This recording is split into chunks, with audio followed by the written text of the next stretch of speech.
I remember it was a weekend and I was doing my homework. I was on my computer and my husband came and asked me, "Do you want to go to the mall?" And I said, actually, I didn't say anything. It was just pure silence for a couple of seconds. But I knew that he asked me a question about going to the mall. But I was so busy, I was so focused on my homework, and I didn't actually reply after a couple of seconds. And so finally, I nodded, indicating that I wanted to go to the mall. And I didn't get up until after a few minutes, or I think thirty minutes. So I got up, I stood up, and then I went to our master's bedroom because that's where the bathroom where I'm going to take a shower. And I found him watching TV, and I said, "Aren't we going to the mall?"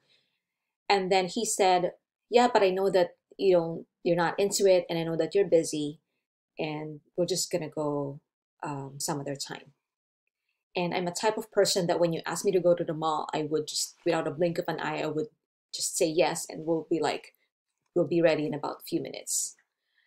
And so when my husband asked me about that, he knew that I was so busy because I didn't reply right away. So he said, "Okay, we'll just go some other time." Hi, my name is Marianne Quintana, and we're here in COM 105, and we're now on week 5. Today, I will be discussing about the meaning of nonverbal communication, the importance of it, the examples and aspects of nonverbal communication, and I'll be talking specifically about eye contact. Listen with your eyes as well as your ears. That's according to Graham Speechley, inspirational leadership mentor.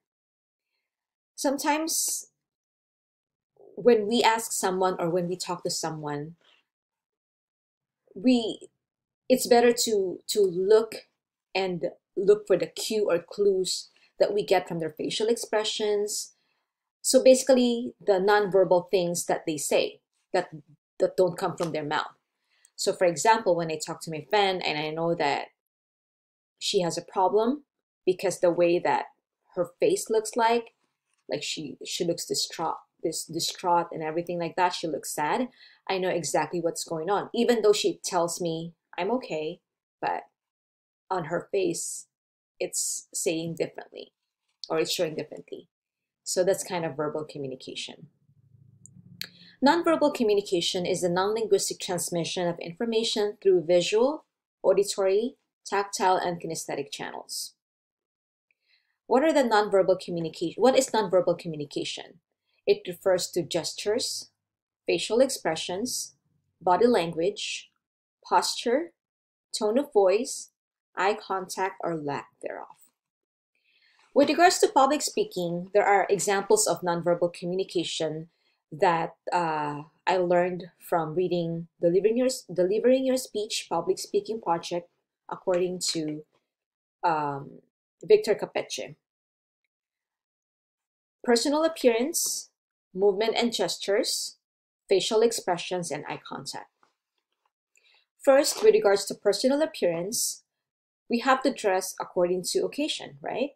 So when we deliver a speech, it is vital that we dress appropriately and accordingly. When we dress appropriately, our audience will see that we came prepared.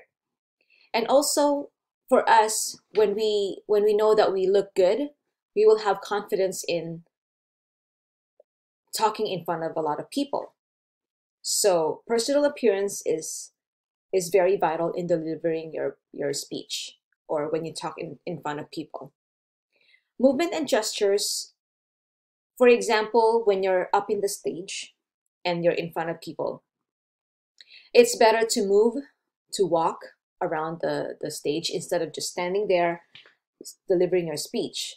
That is also one way of removing your feeling nervousness, your anxiety, that in speaking in front of a lot of people. And it's also a powerful way of delivering your speech because it also shows confidence in you. When people or audience see that you're confident with what you're talking about, you will be a reliable person. You will build trust. And that's movement and gestures. Facial expressions. Facial expression is also vital when you deliver your speech because that will convey a message to your audience. For example, when you're explaining something, and your facial expression should match with what you're talking about instead of showing a different emotion versus what you are relaying to your audience. And then eye contact.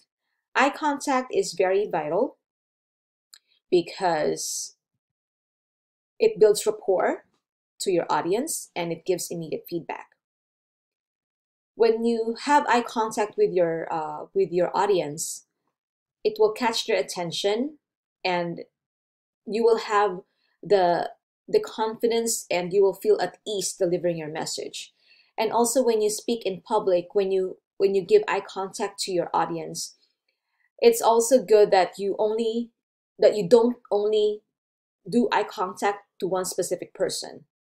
It's better to do like, scanning your audience and give at least like 4 to 5 seconds of eye contact with your audience.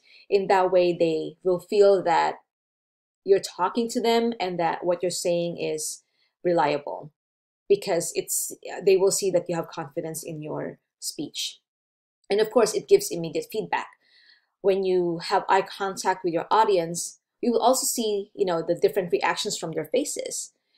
If but if that happens, say for example, there's an audience that, you know look, that she or he or she doesn't believe what you're saying, it's better to just focus to someone else. And again, that is the power of eye contact. So now we discussed about the importance of nonverbal communication and what it gives to the audience and what it gives to you as a speaker. Thank you.